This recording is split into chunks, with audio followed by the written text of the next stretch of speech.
우리 함께 하나님의 말씀 요한복음 14장 6절에 있는 말씀을 함께 보도록 하겠습니다. 예수께서 이르시되 내가 곧 길이요 진리요 생명이니 나로 말미암지 않고는 아버지께로 올 자가 없느니라. 아멘. 예수님께서 선포하시는 이 말씀 속에 예수님이 자신이 어떤 분이다라고 소개하고 있는지 한번 같이 읽어볼까요? 이 노란색 박스입니다. 같이 읽어봅니다. 시작. 길이고 진리고 생명이다라고 이야기합니다. 근데 이 세 가지는 다 무엇과 연결을 시키는 아주 중요한 연결고리인데요. 그것은 바로 하나님과 연결되는 것이죠. 길이 연결이 되고요. 이 진리가 연결이 되고요. 생명이 연결이 돼야 오직 하나님께로 갈 수 있다라고 소개하며 그 방법을 오늘 성경은 뭐라고 소개하고 있냐면 오직 예수님만 그 일을 하실 수 있다라고 말합니다. 제가 놀라운 사실을 기사를 통해 읽었는데 기독교 저널에 지금 전국에 있는 치킨집보다 교회 수가 더 많이 있다라고 하는 통계를 보면서 얼마나 많은 교회가 있는지를 우리가 확인할 수 있죠. 높은 곳에 올라가서 보시면 정말 십자가 그림이 너무너무 많이 보인다라고 하는데 왜 이렇게 믿음이 하나가 아니라 서로 다른 이유가 무엇일까요? 그 이유를 믿음이 나로부터 시작되면 천차만별이 된다라고 소개하고 있습니다. 여러분 여기 한번 봐주십시오. 나로부터 시작된 믿음은 믿음이 아니라 신념입니다. 우리가 신념인인지 신앙인인지에 대한 구분을 명확히 할 필요가 있는데요. 성경에서 신앙이라고 하는 것은 하나님을 바라본다라고 소개하지만 신념이라고 하는 것은 내 생각이 더 중요하다라고 소개합니다. 오늘날 우리가 믿음을 가지고 하나님을 믿노라고 이야기하면서 우리가 신앙인으로 사는지 신념인으로 사는지를 한번 돌이켜 봐야겠죠. 그리스도인의 믿음에 대한 성경의 정의는 다음과 같습니다. 예수 그리스도 안에서 주어진 하나님의 약속을 믿는 겁니다. 그것이 믿음이라고 성경은 소개하고요. 그리고 예수님 안에서 하나님이 행하실 일들을 믿는 믿음입니다. 이것이 성경에서 우리에게 가르쳐주고 있는 믿음의 정의입니다. 하나님의 약속을 믿고 하나님이 행하실 일들을 믿는 것입니다. 그래서 우리에게는 믿음의 대상, 무엇을 믿는지가 중요합니다. 나를 믿을 것인지 아니면 하나님을 믿을 것인지에 대해서 한번 점검해 보아야 합니다. 우리는 선택을 하면서 사는데요. 여기 잘 아는 인물이죠. 루치아노 파바로티입니다. 이 사람은 이탈리아 모데나 출신으로 테너 플라시오 도밍고와 호세 카레라스와 함께 세계적인 3대 테너라고 불리우는 사람입니다. 근데 이 사람에 대한 여러 글들을 읽으면서 제가 놀라운 사실을 하나 알게 됐어요.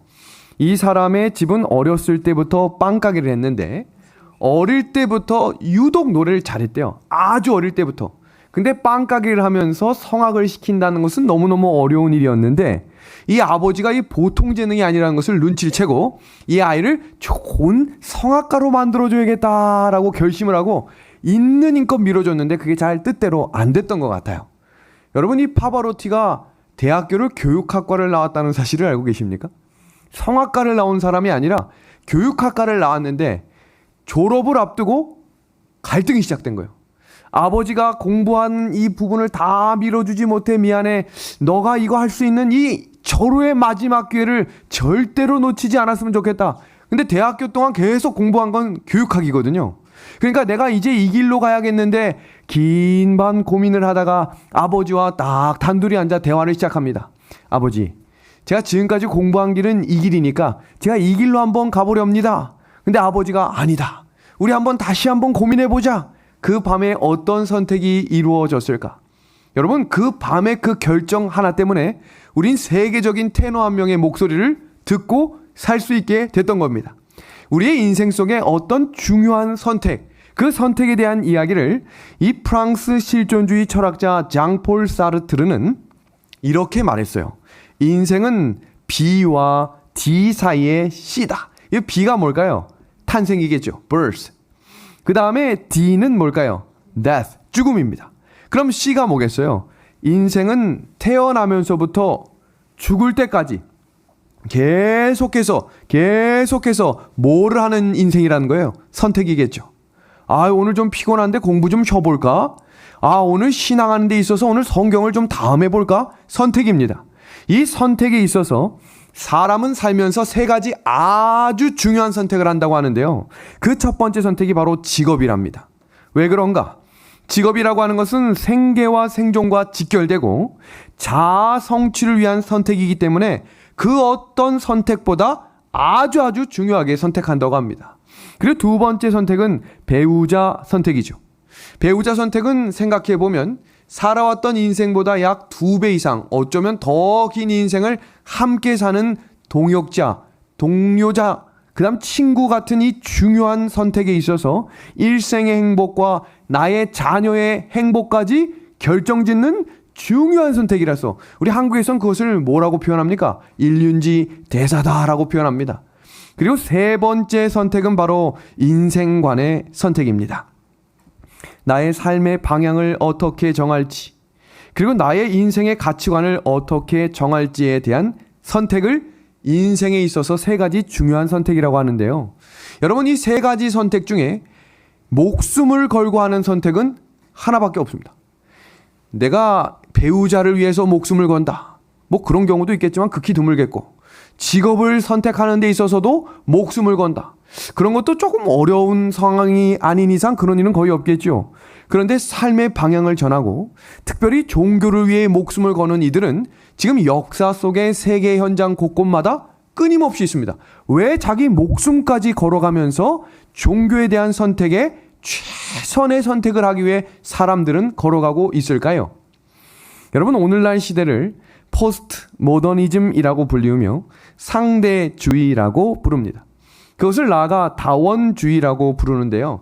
오늘 이 말씀은 아주 중요합니다. 한번 보겠습니다. 다른 모든 가치들 위해 군림하는 특정 가치나 중심 가치를 인정하지 않고 저마다의 다양한 가치가 인간의 삶의 본질이라고 보는 철학 방법론이다.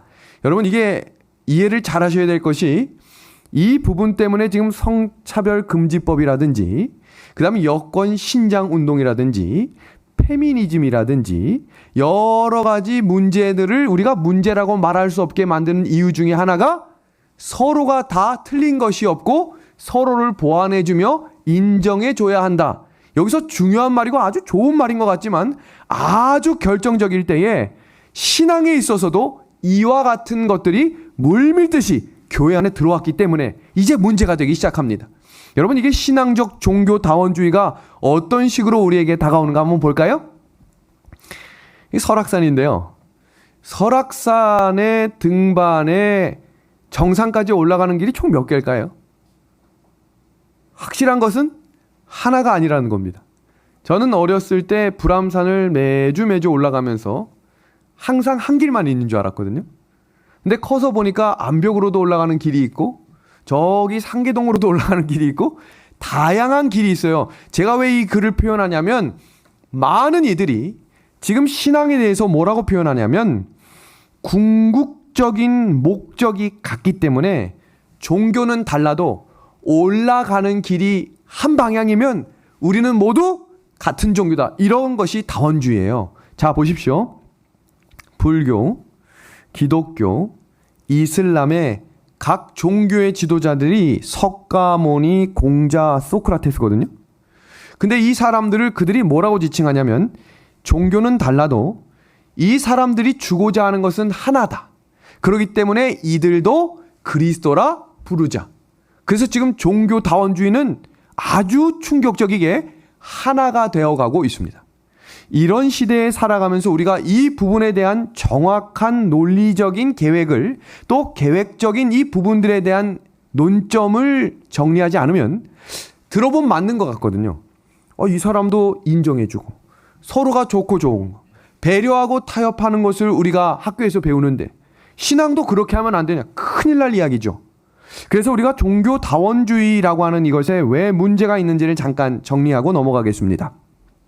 첫 번째는 가치의 문제는 다원적일 수 있지만 사실이죠. 팩트. 사실은 문제는 단 하나만 존재한다는 겁니다. 가령 예를 들어 볼까요? 여기 돈이 있습니다. 돈이 좋은 것인가요? 나쁜 것인가요? 어떤 사람에게는 좋은 것이 될 수도 있고 어떤 사람에게는 나쁜 것이 될 수도 있는 것이 돈입니다. 자, 두 번째입니다. 돈이 유익합니까? 해롭습니까? 어떤 사람에게는 유익할 수 있지만 어떤 이에게는 해로울 수 있어요. 아버지가 큰 부자라고 가정해 볼까요? 돈이 많기 때문에 오는 유혹이 돈이 없을 때보다 오는 유혹보다 훨씬 많다고 많은 학자들이 말해요. 마약에 빠질 위험, 도박에 빠질 위험, 여러 사기에 처할 위험 등 이렇게 보면 돈이 유익한 것 같기도 하지만 뭐한 것도 있어요. 양방향성이 다 있다는 얘기입니다. 세 번째입니다. 돈이 저축하는 것이 미덕입니까? 소비하는 것이 미덕입니까? 제가 왜 이 같은 말을 자꾸 다른 말로 표현하냐면 분명히 저축하는 게 미덕인 건 맞지요. 그런데 세상 모든 사람이 다 저축만 하면 어떻게 먹고 삽니까? 장사도 해야 되고 누군가는 돈을 써야 돈을 버는 사람이 있는데 마찬가지로 이것은 정답이 있다고 말할 수가 없겠지요. 마지막입니다. 돈은 가까이 해야 하나요? 멀리 해야 하나요? 이것도 대답하기 참 애매한 거예요. 왜냐하면 상황과 때에 따라 다른 것이기 때문에 이게 가치입니다. 그런데 중요한 것은 지금 여기 보이고 있는 이 그림은 명확하게 팩트 하나가 있어요. 그 팩트가 뭡니까? 돈이라는 사실이에요. 이건 누구도 부인할 수 없는 진리죠. 한 가지 분명한 겁니다. 근데 지금 이 다원주의라고 하는 것은 이 분명한 한 가지를 없애버리려고 하고 있는 거예요. 자, 두 번째입니다. 각 종교의 서로 다른 개체성을 인정하면서 동시에 다 진리라고 하는 것은 모순과 같은 주장이기 때문에 비논리적일 수 있다. 이 예시를 좀 들어드리기 위해서 한비자라고 하는 한 서적에 나오는 내용을 좀 소개하겠습니다. 여기 모순이라고 하는 이 단어를 어떻게 시작됐는가 찾아봤더니 어느 날 한 장사꾼이 있는데요. 창을 팔면서 이렇게 광고를 합니다. 이 창은 세상에서 아무리 강력한 모든 방패도 다 뚫을 수 있는 창입니다. 그러니까 사람들이 와 했겠죠. 그러니까 그 옆에 있는 사람이 이렇게 말합니다. 자, 여기 있는 방패는 세상의 어떤 창으로도 뚫을 수 없는 방패입니다. 그러니까 사람들이 와요. 근데 여기서 한마디 더 합니다. 이 방패를 가지고 나가셔야 전쟁에서 그 어떤 활이나 칼이나 창도 다 막을 수 있습니다. 그럼 문제가 있죠? 양쪽에서 이 창은 다 뚫을 수 있고 이 방패는 다 막을 수 있으니까 한 지혜자가 와서 이렇게 말합니다. 그 장사꾼들에게 이렇게 말해요. 그러면 이 창으로 이 방패를 공격하면 둘 중에 누가 이깁니까? 거기서 나온 단어가 창과 방패라고 하는 단어로 시작된 모순이라는 단어가 나온 것입니다. 이 의미는 모두가 참일 수 없다는 이야기입니다. 다원주의에 대해서 접근할 때 특별히 대학생들이나 이성적인 사람들이 신앙에 대해 접근할 때 왜 그것만 강조하냐? 독선적이다라고 이야기할 때 진리는 하나이기 때문에 독선적일 수 있는 거예요. 진리는 무엇과 바꿀 수 있거나 무엇과 변경시키는 것이 진리가 아니라 온전하고 완전하다라고 하는 이 한 가지를 고수하고 나아가는 것을 참된 진리라고 표현합니다. 그러니까 성경은 뭐라고 이야기하냐면 예수님만이 길이고 예수님이 진리라고 소개하고 있는 겁니다.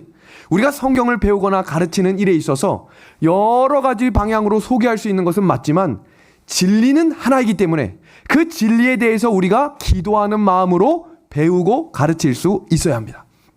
제가 오늘 이 성경 공부를 가르치면서 왜 여러 가지 예시들을 자꾸 넣느냐면 세계 역사와 그 다음 흘러가는 여러 정세들과 성경은 동떨어져 있는 것이 아니에요.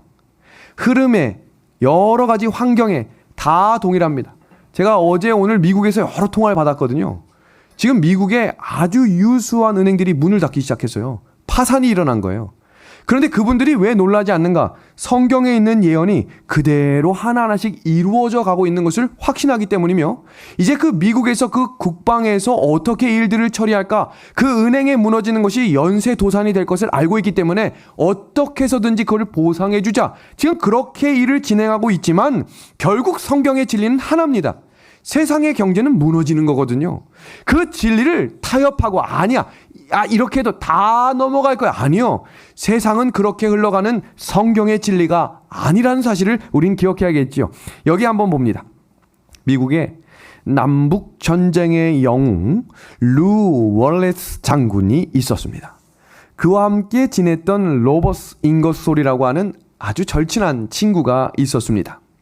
이 두 사람은 한 사람은 정치적 사상가였고 유명한 무신론자였고 한 사람은 변호사며 주지사로 남북 전쟁 시 큰 공을 세웠던 아주 유명한 장군입니다. 이 두 사람이 어느 날 대화를 하는데 이렇게 말합니다. 자네 잉거솔 나 좀 대화 좀 해주겠나? 대화를 시작합니다. 이렇게 많은 사람들이 보이지도 않는 저 예수를 믿는 이 어리석은 기독교인들을 우리가 어떻게 하면 깨우쳐 줄 수 있겠는가? 그때 잉거솔이 이렇게 대답해요. 자네가 글을 잘 쓰지 않는가? 자네가 글을 잘 쓰니까 많은 사람들이 읽을 수 있는 책을 만들어서 왜 예수가 믿지 못할 존재인지를 책으로 저술해주게 내가 돕겠네. 그랬더니 그 말이 일리가 있는 것 같아요. 이렇게 어리석고 이렇게 세상에 대해 모르는 사람들이 많으니 우리가 그걸 깨우쳐 줍시다. 그러니까 이 월레스 장군이 세계에서 유명한 박물관, 유명한 도서관들을 다 다니며 유럽과 미국에서 자료를 수집합니다. 2년 동안 수집해요. 2년 동안. 그 이유가 뭐냐면 예수가 믿는 것이 어리석고 예수는 존재하지 않으며 여러분들이 믿고 있는 것은 잘못됐다는 것을 증명하기 위한 글을 쓰기 시작합니다. 얼마나 방대한 자료와 얼마나 글을 잘 썼는지 1장을 마치고 아주 뿌듯해하며 이제 세상에 공표하기 위해 준비를 하던 어느 날입니다. 그리고 2장을 쓰기 시작하는데 갑자기 루 월레스 장군이 무릎을 꿇고 기도를 시작하는데 놀라지 마십시오. 하나님이 나의 왕이며 그분은 나의 주이십니다. 여러분 지금 이 사람이 지금 하려고 했던 일이 뭐라고요? 하려고 했던 일이 하나님은 존재하지 않고 이 어리석은 사람들에게 다 깨우쳐주고 다 가르쳐주겠다. 2년의 자기네 시간을 헌신해서 만들었던 그 책의 1장의 내용이 허지로 돌아가는 장면이었습니다. 그리고 2장부터 어떤 내용이 시작됐는가? 하나님은 신실하시며 살아계신 부님에 대한 글이 쓰여지므로 그 책의 완성이 됐으니 그 책의 이름이 놀라지 마십시오. 그 유명한 배너가 된 겁니다. 그 배너가 책이 나오자마자 200만 부, 그 당시에 200만 부가 팔려나가요. 더 놀라운 사실은 그 책을 읽을 수 있는 이야기를 넘어서서 연극으로 만들자. 더 놀라운 사실은 영화로 만들자. 전 세계 사람들이 보기 시작합니다. 그것이 바로 영화 배너입니다. 불후의 명작. 왜 이런 일이 일어났을까? 진리 앞에 무릎을 꿇은 사람에게 하나님께서 놀라운 은혜를 옷 입혀 주시기 때문입니다. 여러분, 지금 세계의 종교가 몇 개인 줄 아십니까? 놀라지 마세요. 1900년대에는 종교가 1000개였어요. 1000개. 근데 2000년대에 들어가면서 과학이 빛의 속도로 발달하고 있거든요. 과학이. 1년 사이에 엄청난 속도로 발달해요. 그럼 사람들은 어떻게 생각하냐면 과학이 발전하고 발달되면 종교가 사라질 거라고 예측했어요. 그런데 놀라운 사실은 반전이 일어납니다. 2022년자로 지금 전 세계 종교가 몇 개냐면 1900개입니다. 너무너무 놀랄 사실이죠. 1900개. 전 세계가 200여 개국인데 지금 나라마다가 아니라 얼마나 부족과 나라와 도시와 종교가 다 들어가기 시작하는 거예요. 왜 그럴까? 왜 그럴까요? 이 아주 유명한 사전인데요. 여기 볼까요? 이러한 각 종교에 속한 종교 인구를 모두 합하면 전 세계 인구의 약 97%. 놀라운 사실이죠? 종교를 가지고 신의 존재를 인정하며 살아간다는 거예요. 왜 그럴까? 이 성경으로 들어갑니다. 지난 시간에 이어서 우리가 지난 시간에 한 그림을 보고 도표를 보고 끝이 났는데 뭐 기억이 안 나실 분들이 대부분이기 때문에 이 내용을 우리가 지난 시간에 배우고 넘어갔거든요. 근데 이걸 설명하지 않고 그냥 바로 넘어갑니다. 사마리아 여인과 예수님이 만났고 그 만났던 배경을 제가 자세히 소개했기 때문에 궁금하시면 지난주 방송이 이미 유튜브에 올라갔으니까 클릭해서 보시면 되겠죠? 그리고 예수님이 그 여인에게 소개하는 말이 내가 주는 물을 먹고 마시는 자는 영원히 목마르지 않을 거야. 지금 여기 보시는 이 그림 왜 사람들이 종교를 가질까요? 목마른 거예요. 돈이 많든 돈이 없든, 학력이 높든 학력이 없든, 집이 있든 집이 없든, 좋은 차를 타든 좋지 않은 차를 타든 누구나 다 목이 말라요. 무언가에 목이 말라요. 세상에서 주는 이 물을 마시고는 해결되지 않는 갈급함이 있어요. 근데 이 여인도 그 마음이 있었던 것을 예수님이 아셨고, 그 여인이 물을 떠주는 장면 속에 예수님이 여자에게 이런 말씀을 하세요. 성경을 볼 때는 보고 싶은 장면만 보면 안 되고 그 이어지는 핵심 구절을 반드시 보셔야 되는데, 그 구절이 이렇게 시작됩니다. 여자가 이르되 메시아 곧 그리스도라 하는 이가 오실 줄을 내가 아노니 그가 오시면 모든 것을 우리에게 알려주시리라. 예수께서 이르시되 내게 말하는 내가 그라 하시니라. 여기 얼마나 놀라운 장면이냐면 예수님이 본인을 지칭하며 내가 메시아다.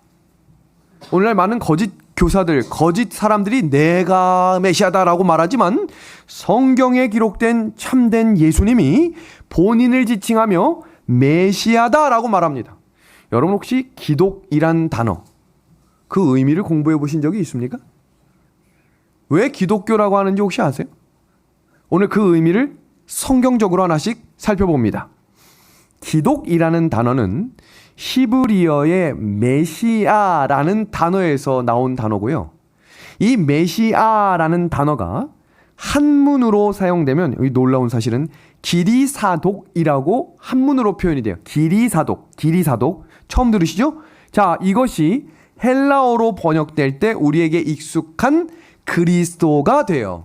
그런데 이것이 한문의 기리사독이라는 단어가 한국으로 넘어오면서 뒤에 앞에 단어를 빼면서 가운데 단어를 빼고 기독이란 단어로 사용하게 된 것이 한국의 기독교가 된 거예요.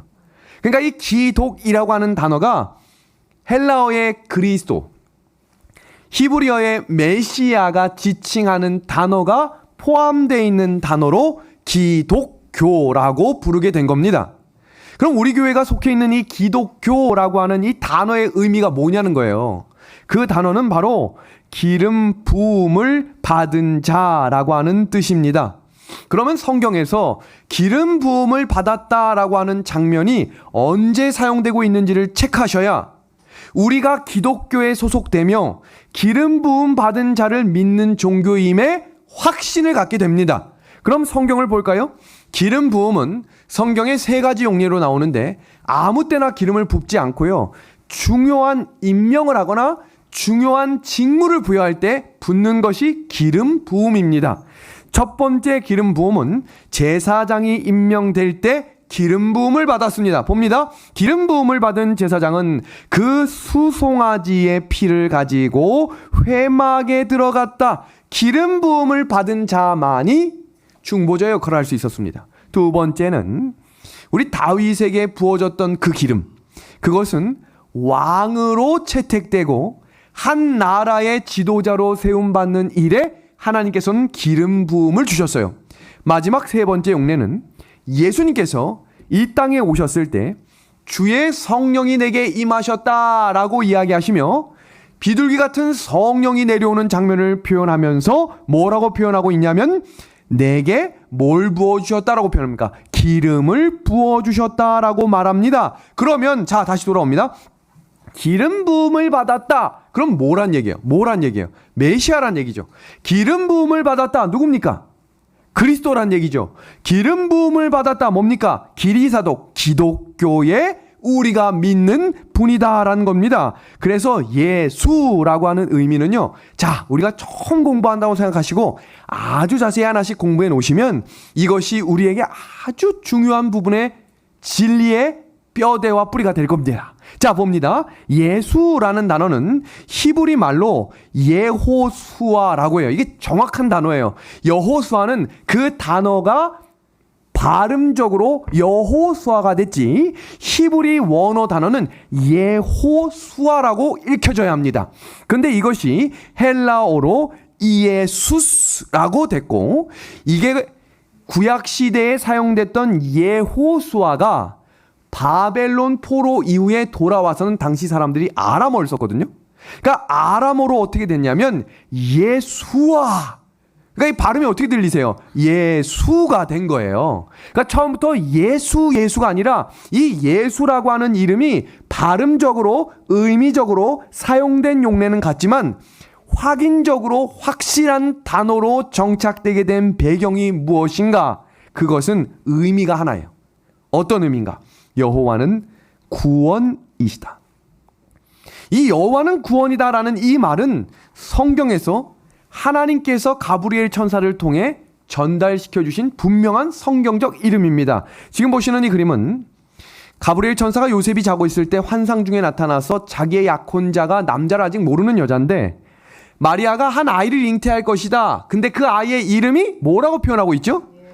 예수가 될 것이다. 이엘수스가 될 것이다 라고 이야기하며 이는 그가 자기 백성을 그들의 죄에서 구원할 자이심이라 라고 소개하고 있습니다. 우리가 예수님을 믿든지 안 믿든지 예수님은 역사적인 사실 속에 매우 중요한 분기점에 계십니다. 우리가 한번 공부한 적이 있지만 이것을 새로운 시각에서 한번 같이 공부합니다. 내일도 이제 초신자 성경 공부 주중 연구가 있는데 거기에 오시는 분들은 이런 걸 새롭게 배우면서 정말 재밌게 공부하세요.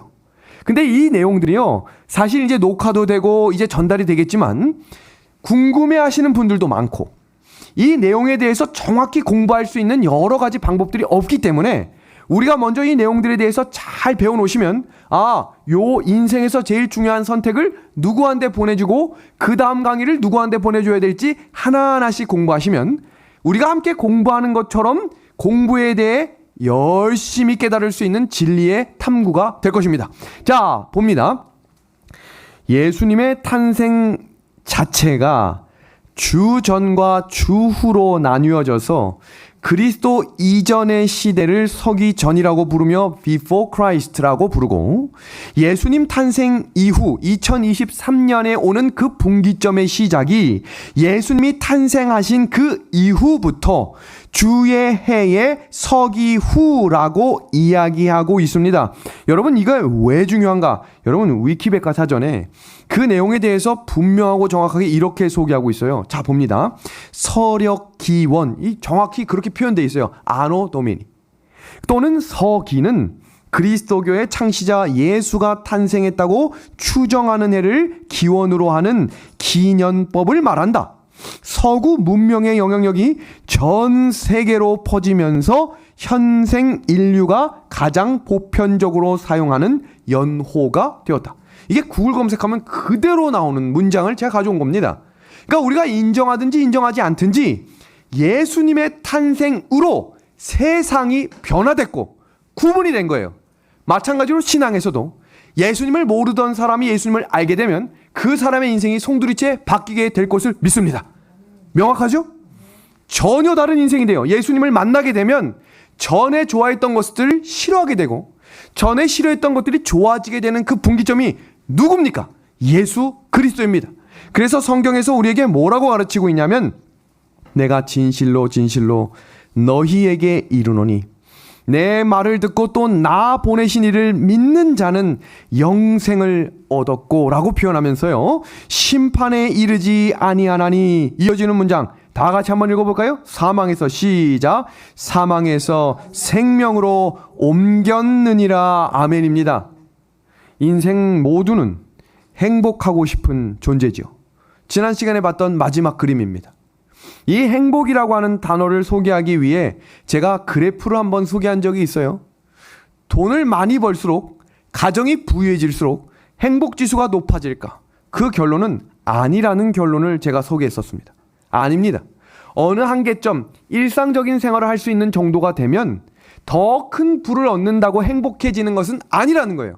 그러니까 이 행복이라고 하는 것에 참 진리가 어디에 있는지를 찾고 있는 사람들에게 우리가 누구를 소개해주고 어디를 소개해줘야 될지에 대한 명확한 정의를 가지고 있어야 합니다. 그 정의가 우리가 알고 있는 마태복음 13장의 극히 값진 진주라고 소개해드렸죠. 좋은 진주는 행복입니다. 사람들이 모두가 추구하는 것이죠. 근데 이 행복은 무한과 유한이 함께 있기 때문에 절대로 추구할 수 없어요. 물론 사람마다 거듭나는 정도가 있고 사람마다 욕망이 다를 수 있지만 그 욕망의 한계를 뛰어넘는 소비가 있는 세상에 우리가 살고 있기 때문에 그 소비를 뛰어넘는 그 어떤 완벽한 행복의 존재이신 예수님이 계셔야, 그 예수님을 발견해야 세상의 분기점이 전과 후로 나뉘어졌던 것처럼 우리의 인생도 전과 후로 나뉘어지게 될 수 있음을 우리에게 강조하는 것입니다. 그래서 일본의 한 학자는 숨겨진 하나님에 대해 소개하며 우리가 일상생활을 살아가면서 최선을 다해 살지만 하늘 갈 백성처럼 살아갈 수 있는 방법을 이렇게 소개합니다. 숨겨진 하나님은 유한한 인간으로서는 이해할 수 없는 경우가 많다. 그러므로 우리 크리스천은 전능하시고 사랑하신 하나님을 신뢰하고 보이는 것이 아니라 보이지 않는 것에 시선을 고정시키며 걸어야 한다. 하나님을 믿는다는 것은 사랑이신 하나님의 신실하심을 믿는 것이다. 이 구절은 사실 성경 고린도서 4장 18절을 주석해서 써놓은 구절이거든요. 우리 이 구절 한번 다 같이 읽어볼까요? 우리가 주목하는 것은, 시작. 우리가 주목하는 것은 보이는 것이 아니요 보이지 않는 것이니 보이는 것은 잠깐이요 보이지 않는 것은 영원함이다 라고 이야기합니다. 그래서 성경에서는 이 보이지 않는 것을 볼 수 있는 것을 믿음이라고 표현하면서 그 믿음에 대한 정의를 이렇게 표현합니다. 우리 이 구절 한번 보십시오.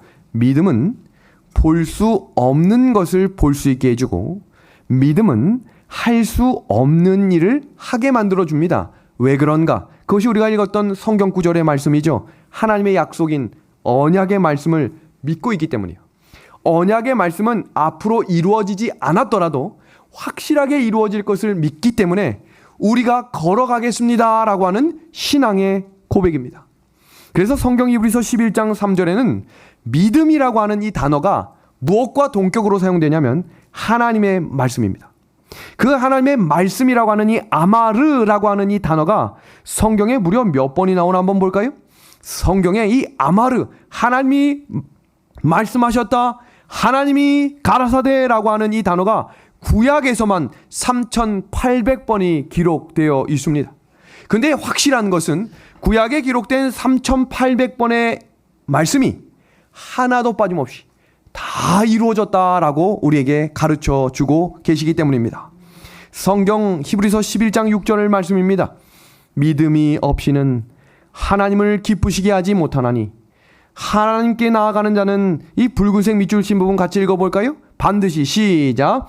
반드시 그가 계신 것과, 그가 계시다라고 하는 것은 하나님이 살아계시다는 거예요. 과거에만 계시고 예전에 우리 부모님의 하나님이 아니라 나의 하나님이 되신다는 것을 우리가 신뢰하고 고백해야 된다라고 이야기하고요. 또한 그가 자기를 찾는 자들에게 뭘 주시겠다고 약속합니까? 상 주시는 분이시다. 이것이 바로 하늘의 상급입니다. 그래서 우리가 오늘 말씀은 성경 연구를 이제 정리할 건데요.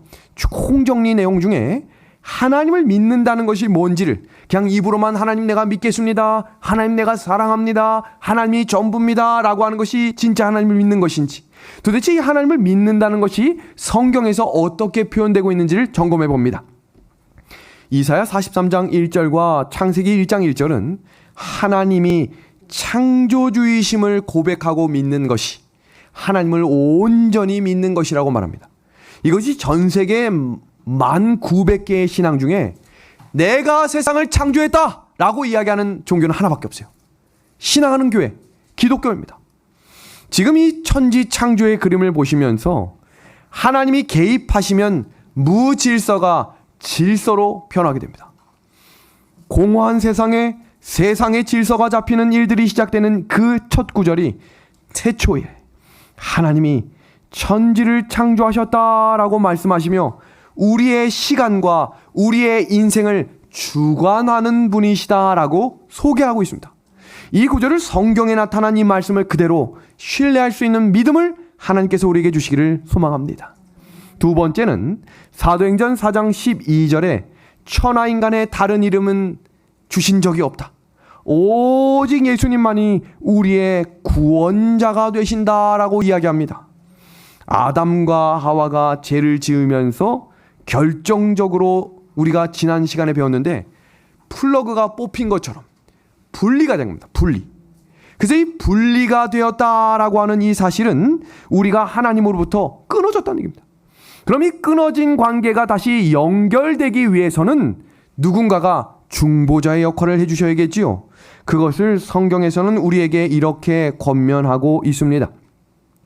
모든 것이 하나님께로서 났으며 그가 그리스도로 말미암아 우리를 자기와 화목하게 하시고 또 우리에게 화목하게 하는 직분을 주셨다라고 말합니다.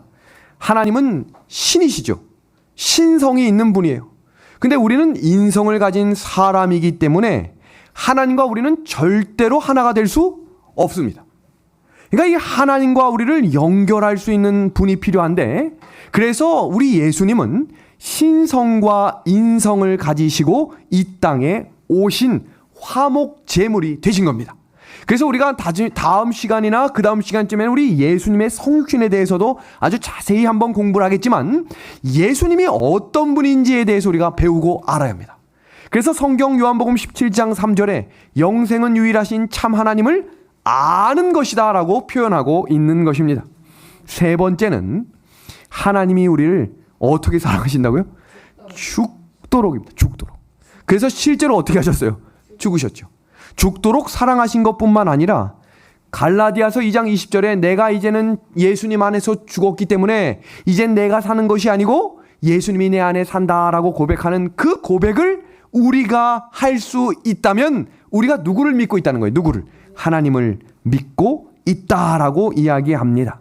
네 번째는 하나님은 우리가 그분을 경배하기를 원하신다라고 이야기합니다. 여러분 일상생활 속에서 하나님을 찬미하는 목소리가 울려 퍼지게 되기를 소망합니다. 우리 입에서 흥얼거리는 노래가 세상의 가요나 세상의 트롯이나 세상의 팝송이 울려 퍼지기보다 하나님께 올려지는 예배의 찬양이 울려 퍼질 때 우리가 누구를 기다리거나 우리가 일을 하거나 우리가 종종 산책을 하거나 그때 세상의 유튜브 방송보다 하나님을 부르는 찬양을 들으며 함께 찬미하는 일들이 이루어지기를 하나님이 바라십니다. 그것을 뭐라고 표현하냐면 그것이 하나님을 믿는다라고 하는 고백이라고 우리에게 가르쳐주고 계시기 때문입니다. 다섯 번째는 하나님이 우리와 함께 살고 싶어 하신다라고 하는 것을 신뢰하는 것입니다. 성경에 출애굽기에 하나님은 내가 너희와 정말 같이 살고 싶다. 그래서 하나님께서 내가 그들 중에 거할 성소를 지어라 라고 말씀하셨어요.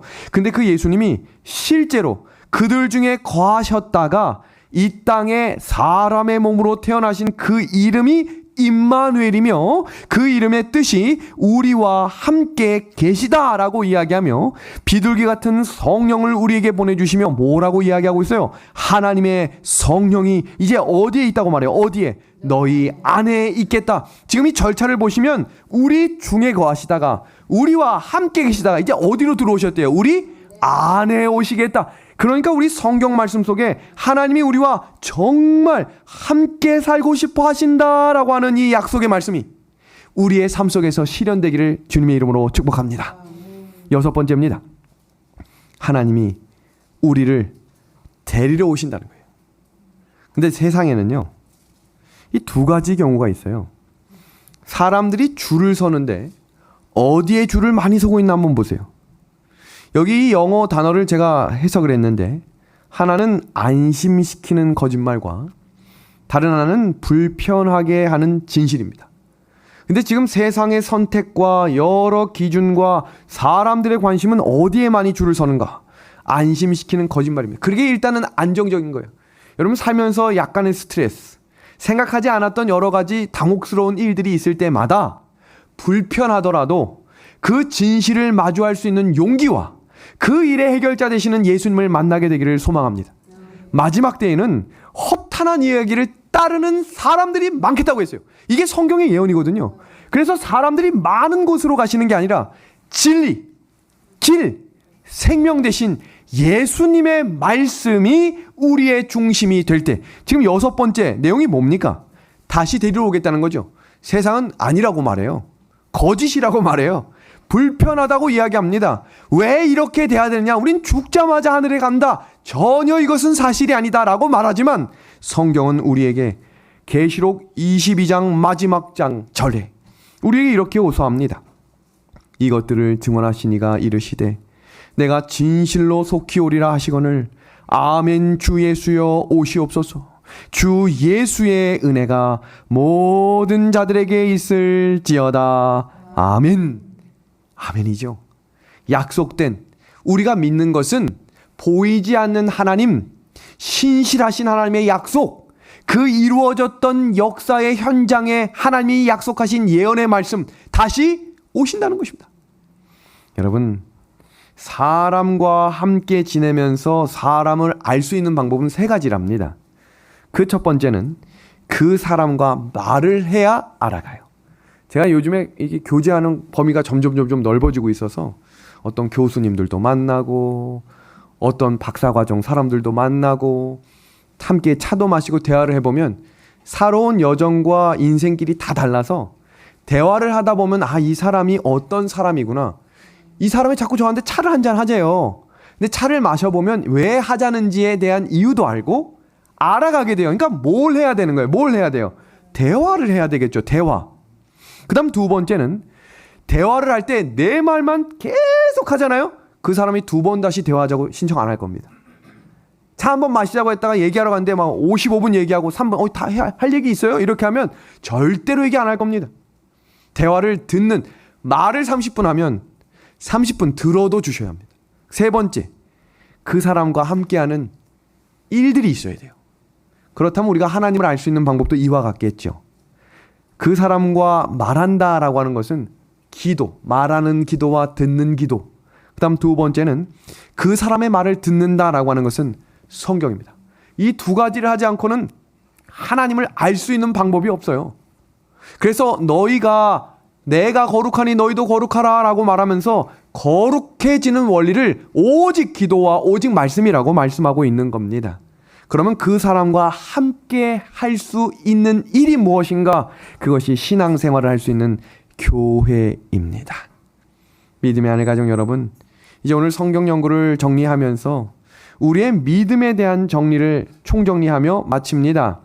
모리던 벤덴이라고 하는 믿음으로 말미암는 95개조 196페이지에는 우리의 신앙의 정리를 이렇게 표현합니다. 성경을 읽고 기도하는 것이 영적 생명과 건강을 보장해 주진 않는다. 성경을 읽고 기도하면서 마음은 하나님에게서 멀리 떨어져 있을 수 있다. 바리새인들이 그랬고 당신도 그럴 수 있다. 그러나 분명한 한 가지는 당신이 성경 말씀과 기도를 통하여 그리스도를 찾지 않으면 영적 생애를 유지할 수 없다는 것이다. 영감의 글도 동일하게 이렇게 표현합니다. 우리가 하나님을 아는 특권으로 생각하고 그분을 알게 될 때 우리의 생애는 계속적인 순종의 생애가 될 것이다. 인생의 가장 중요한 선택, 신앙의 어떤 길을 걸어가게 될지를 고민하는 믿음의 가족들이 계시거든 예수님이 길과 진리와 생명이심을 전 마음을 다해 소개할 수 있는 저와 우리 믿음의 가족들이 되길 소망하며 오늘 성경 연구를 마치도록 하겠습니다.